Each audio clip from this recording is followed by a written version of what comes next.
Have you ever wondered why your partner, the one who blocked you, deleted your pictures, and swore they'd moved on, still lingers in your thoughts, and strangely in theirs too? Why is it that even after all the silence, all the distance, they still feel connected to you in ways neither of you can explain?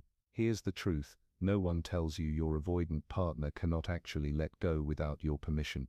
They may look cold, detached and completely done, but beneath the surface, their nervous system is still tuned to your emotional signals.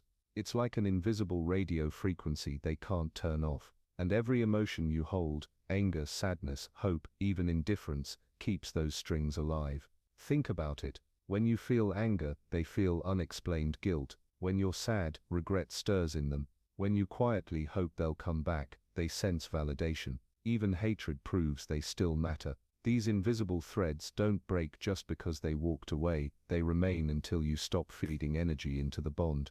The irony is almost cruel. You thought they had the control because they left, but the real control has been in your hands all along. Every thought you replay, every scenario you imagine, tightens the knot that keeps them tied. Your avoidant partner may change cities, routines, or even relationships, but none of it severs the imprint you left in their system. They can't delete the emotional blueprint you created together. And until you withdraw your energy, until you truly let go, they remain tethered to you, bound by invisible strings they cannot cut on their own.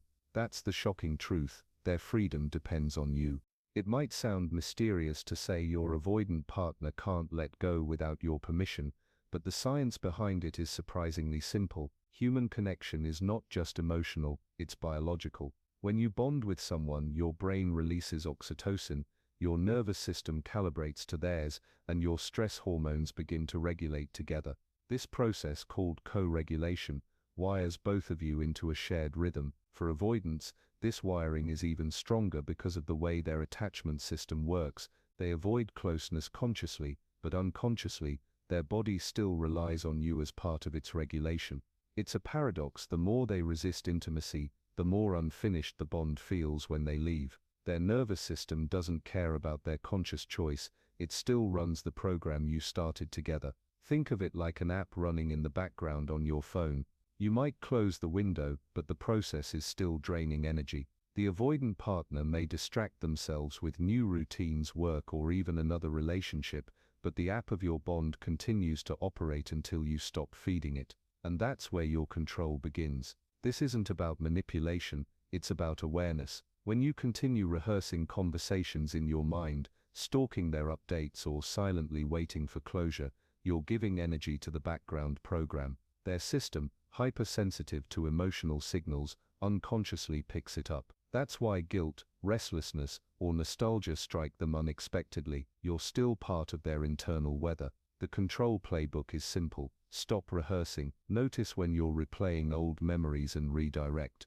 Cut digital ties. Don't check their updates. It keeps the app running. Reclaim rituals. Replace shared routines with new personal ones. Process emotions, don't recycle them. Journal, seek therapy, or create rituals for release. Practice secure energy. Calm indifference, not forced anger, dismantles the tether. Refocus attention. Every moment you invest in your goals, your nervous system resets without them. When you do this, the invisible strings weaken, their system no longer receives signals from yours, and slowly the imprint fades. That's the science. Stripped of mystery, your energy maintains the bond, and your withdrawal dissolves it. The real control has been in your hands the whole time. Here's the hard truth most people overlook: your avoidant partner's freedom isn't actually their choice, it's tied to you. They may appear detached, busy, even happy, but beneath the surface their system is still reacting to your unresolved emotions. And until you release them, they remain stuck in the same loop as you. Avoidants survive on the illusion of control. They believe walking away gives them the upper hand, that blocking you equals closure, and that silence equals peace. But biologically and psychologically, that's false. The nervous system doesn't follow social rules, it follows patterns, and the patterns you built together don't vanish when they hit delete. Think of the brain like wet cement. Every interaction leaves an imprint. The moments of love, the fights, the unfinished conversations, they harden into pathways that continue to fire even in your absence. Your avoidant partner can bury those imprints under distractions, but the structure is still there. And here's the kicker, those pathways light up whenever you are emotionally active about them. When you replay the past in your mind, when you imagine the apology you'll never get, when you hold on to anger or longing, you're not just hurting yourself, you're feeding the circuit. Their system, primed by avoidance and hypervigilance, picks up the signal unconsciously. That's why guilt surfaces for them out of nowhere. That's why they feel restless when you finally start moving on. This is the hard truth. Their freedom isn't earned by running, it's granted when you stop broadcasting energy into the bond. Until then, they remain psychologically tethered, scanning for emotional cues they don't even realize they're looking for. And here's the paradox. By holding on to your pain, you think you're punishing them. You replay what they did, hoping the weight of it catches up to them. But in reality, you're keeping yourself stuck just as much as them. Forgiveness isn't about letting them off the hook. It's about cutting the invisible cord that ties you both to a past that can't be changed. So if you want the avoidant to finally feel free, and if you want to feel free yourself, the truth is simple: stop feeding the connection. Their peace depends on your release, and your release is the only real control you'll ever need. Most people don't realize how much power they hand over to an avoidant partner after a breakup. They assume the avoidant is in control because they left, they blocked, they cut ties. But the real reason people lose power isn't because the avoidant is strong, it's because most partners keep feeding the bond in ways they don't even notice. Here's how it happens. After an avoidant partner withdraws, you start searching for answers. You replay every conversation, trying to decode what went wrong. You rehearse speeches in your head, imagining what you'd say if they came back. You check their social media, or ask friends about them, even when you promise yourself you won't. Each of these actions feels small, harmless, maybe even normal, but together they create a constant stream of energy pointed directly at the avoidant. Avoidants may look detached, but their nervous system is wired for hypervigilance. That means even when they're not consciously thinking about you, they're unconsciously scanning for emotional signals. Your anger triggers guilt, your longing gives them validation, even your silent hope keeps them relevant. And because you haven't withdrawn your energy, they don't have to fully face themselves. They can keep avoiding, because you're still doing the emotional labor for both of you. This is why people lose power. They confuse no contact with release. They think blocking their ex equals freedom. But true release isn't about what you do on your phone, it's about what you carry in your mind. If you're still obsessing, hoping, or resenting, you're still in the relationship. And the avoidant still feels it. The painful truth is this: most partners stay stuck because they want justice. They want recognition. They want the avoidant to finally admit what happened. But waiting for that keeps you energetically tied. It means they still control your inner world, even in absence. You lose power with an avoidant, not because they're unreachable, but because you keep reaching, mentally, emotionally, energetically.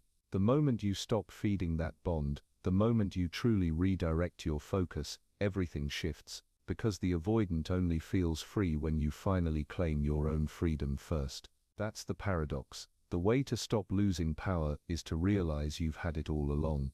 On the surface, it looks simple. Your avoidant partner leaves, blocks you and moves on. But beneath that surface, something very different is happening. The truth is, avoidants don't actually escape when they walk away, they carry the bond with them. And understanding how this bond survives explains why they can't fully let go without you. Human relationships are built on co-regulation. When two people spend time together, their nervous systems sync, heart rate, breathing, even stress responses begin to align. Over time, your presence becomes part of their baseline. That means your avoidant partner's body literally learned to regulate itself through the connection it had with you, even if they fought against closeness every step of the way. This is why the bond doesn't vanish when they leave. It's stored in neural pathways, like grooves carved into the brain. Think of it as emotional muscle memory. Even without conscious thought, their system still expects signals from you. That's why sudden waves of guilt, restlessness, or nostalgia hit them for no obvious reason. They're reacting to the traces of you still active in their body and mind. Avoidants are especially vulnerable to this because of their hypervigilance. Their system is always scanning for danger, rejection, or abandonment.